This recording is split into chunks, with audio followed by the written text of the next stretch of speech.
Hello friends, ఎలా ఉన్నారు? కళలు చాలా అద్భుతమైనవి. నిజం కాకపోయినా కాసేపైనా ఆనందాన్ని ఇస్తాయి. నిజాయితీగా ఉండేవారు ఆస్తులు కూడబెట్టలేకపోవచ్చు కానీ ఆత్మసంతృప్తితో బ్రతుకుతారు.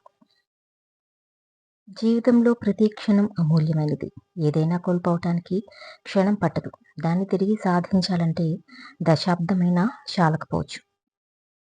వినడంలో మనిషి తొందరపడాలి కానీ మాట్లాడటంలో కాదు. నేను చేయగలను అనే నమ్మకం నీకుంటే ఎలా చేయాలి అనే మార్గం అదే కనిపిస్తుంది. మంచి చేయాలనుకున్నప్పుడు మీరు వినిపిస్తే చాలు. అక్కడ మీరు కనిపించాల్సిన అవసరం లేదు. మీ ఆలోచన పుష్పంలో వికసించేదిగా ఉండాలి. ముళ్ళబాటనైనా సులువుగా దాటగలరు. నువ్వు విజయం సాధించినప్పుడు చప్పట్లు కొట్టే 10 వేళ్ల కంటే నువ్వు కన్నీళ్లు పెట్టినప్పుడు తుడిచే ఒక్క వేలు గొప్పది. కష్టాలను తప్పించుకునే వారికంటే వాటిని అధిగమించే వాళ్ళే విజయం సాధించగలరు. మమకారం నీకు తోడును తెస్తుంది. అహంకారం నిన్ను ఒంటరిని చేస్తుంది. అందుకే ప్రతి ఒక్కరూ అహంకారాన్ని వీడి మమకారాన్ని పెంచుకోవాలి. ఓటమి గురువు లాంటిది. ఏమి చేయకూడదో, ఎలా చేయకూడదో అది నేర్పుతుంది. విజయవంతమైన వ్యక్తిగా కాకుండా విలువైన వ్యక్తిగా మారడానికి ప్రయత్నం చేయాలి. జీవితంలో నీ యవ్వనం, నీ సౌందర్యం అదృశ్యమవుతాయి. జీవితం, సంపద మాయమవుతాయి. కానీ నువ్వు చేసిన మంచి చెడులే నీ వెంట వస్తాయి. నువ్వు చేసేదే నిన్ను రక్షిస్తుంది. నువ్వు నిన్నటి కంటే ఈరోజు మరింత మెరుగైన పనితీరును ప్రయత్నించు. రేపు నీ భవిష్యత్తు బాగుంటుంది. అవకాశం రావడం గొప్ప కాదు. ఆ అవకాశాన్ని వినియోగించుకొని విజయం సాధించడమే గొప్ప. ఒక బాధ 100 సంతోషాలను దూరం చేయగలదు. అదే 1000 సంతోషాలు ఒక్క బాధను దూరం చేయలేవు. ఒకరిని బాధ పెట్టడం క్షణాల్లో పని. అదే సంతోషపెట్టడం మాత్రం మీ తరం కాని పని. అందుకే మీ మాటలు, పనులు ఇతరులను సంతోషపెట్టేలా ఉండకపోయినా పర్వాలేదు కానీ ఇతరులను బాధ పెట్టేలా ఉండకూడదు. నువ్వు ఎన్ని తప్పులు చేసినా ఒకరు నిన్ను మళ్ళీ మళ్ళీ క్షమిస్తున్నారంటే అలాంటి మనిషిని ఎప్పటికీ వదులుకోకు.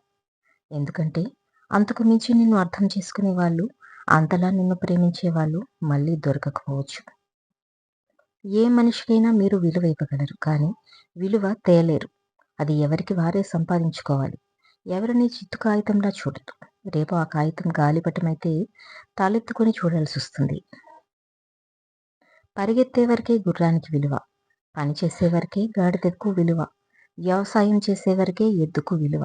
అలాగే కొంతమంది మనుషులకు వాళ్ళకు అవసరం ఉన్నంత వరకే మీకు విలువ. మీరు ఆనందంగా ఉన్న సమయంలో మీతో కలిసి ఉన్న మనిషిని మర్చిపోవచ్చు. కానీ కష్టకాలంలో తోడుగా ఉన్న వ్యక్తిని మాత్రం ఎప్పటికీ మర్చిపోకూడదు. ధైర్యంగా కష్టాలను ఎదుర్కోవడమే జీవితం. బాధలున్నా దిగమింగి నవ్వడమే జీవితం. గెలుపొంది ఆనందించడమే కాదు జీవితం. ఓటమిని చిరునవ్వుతో స్వీకరించడం కూడా జీవితమే. మీకు కాలం అనుకూలంగా లేనప్పుడు మీరు కాలానికి అనుకూలంగా మెలగాలి. మీ బాధలు మీలోనే దాచుకోండి. ఎందుకంటే ఇతరులకు చెప్పటం వల్ల అవి తీరకపోగా మిమ్మల్ని చూసి హేళనగా నవ్వుకుంటారు. సుఖదుఖాలు ఒకే నాణానికి ఉన్న బొమ్మ బొరుసుల్లాంటివి.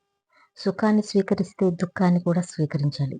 దుఃఖం లేని సుఖాన్ని పొందాలనుకోవడం అవివేకం. లోపల ఎంత బాధ ఉన్నా ముఖం మీద చిరునవ్వు ఉంచడంలో ఉండే కష్టం ముందు ఏ కష్టమైనా చిన్నదిలాగే కనిపిస్తుంది.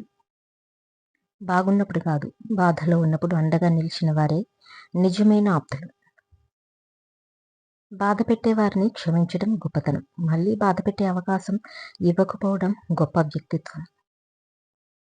స్వతంత్రంగా బ్రతికే ప్రయత్నంలో కష్టాలుండొచ్చు కానీ బానిసత్వం మాత్రం ఉండదు. కుటుంబ సమస్యలు ఎక్కువ అవుతున్నాయి. ఎందుకంటే ఇంట్లో వాళ్ళ మాటల కంటే బయట వాళ్ళ మాటలకు ప్రాధాన్యత ఇవ్వడం వల్ల. స్వార్థంతో కళ్ళు మూసుకుపోయిన మనుషులకి ఎదుటివారి కష్టాలు ఎప్పుడూ చాలా చిన్నవిగా కనబడతాయి. కడుపు కాలిన వారికి మెతుకు విలువ తెలుస్తుంది. కష్టాలు దాటొచ్చిన వారికి బ్రతుకు విలువ తెలుస్తుంది. నిన్ను తక్కువ అంచనా వేసిన ప్రతి ఒక్కరికి సమాధానం చెప్పడానికి కాలం ఒక అవకాశం తప్పకుండా ఇస్తుంది. జీవితం ప్రశాంతంగా ఉండాలంటే రెండే దారులు. మీ సమస్యలను ఇతరులకు చెప్పకూడదు. ఇతరుల సమస్యల్లో మీరు తలదూర్చకూడదు.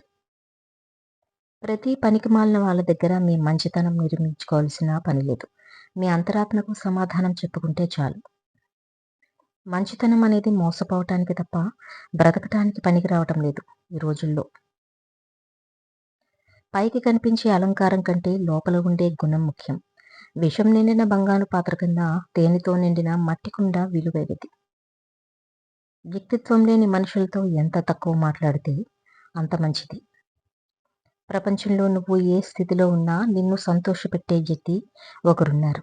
అదే నీ అంతరాత్మ. ఒదిగి ఉండే స్వభావం గలవారు త్వరగా ఎదగగలుగుతారు.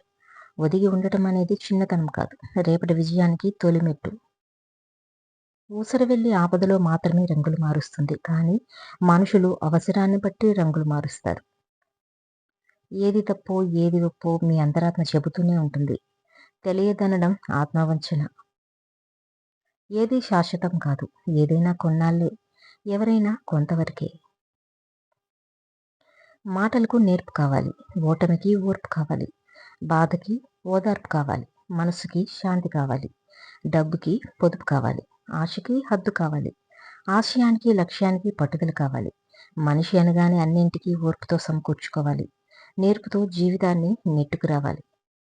ఒకరి పతనాన్ని నువ్వు కోరితే నీ పతనాన్ని ప్రకృతి కోరుతుంది. నువ్వెంత బలవంతుడివైనా కాలానికి బలహీనుడివే. కదిలే కాలాన్ని బట్టి మనిషి మారతాడో లేదో తెలియదు, కానీ తగిలే గాయాలను బట్టి మనిషి మాత్రం ఖచ్చితంగా మారతాడు. సమస్య గురించి ఆలోచిస్తే అడ్డంకులు మాత్రమే కనిపిస్తాయి, కానీ పరిష్కారం గురించి ఆలోచిస్తే మార్గాలు కనబడతాయి.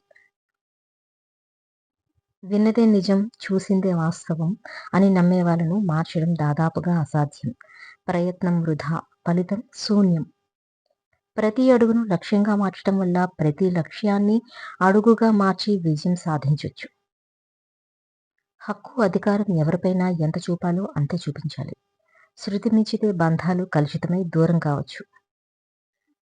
ఎక్కడ అహంకారం పురుడు పోసుకుంటుందో అక్కడ మనిషి పతనం ప్రారంభమవుతుంది. నువ్వు బాగుపడాలని కోరుకునేవారి కంటే నువ్వెక్కడ బాగుపడిపోతావో అని బాధపడేవారే ఎక్కువ ఈ లోకంలో. మనిషి కంటే కాలానికే జ్ఞాపక శక్తి ఎక్కువ. సమయానుసారంగా ఎవరికి ఇవ్వాల్సినది వాళ్ళకి ఇచ్చి తీరుతుంది.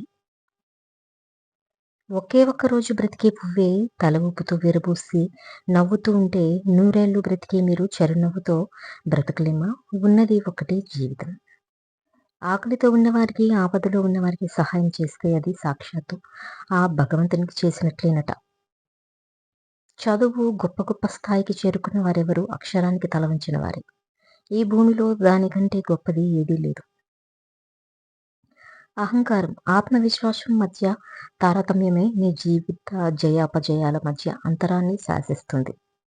తప్పు లేని చోట తల వంచుకో, నమ్మకం లేని చోట వాదించుకో. దేనికి నిరాశ చెందాల్సిన అవసరం లేదు.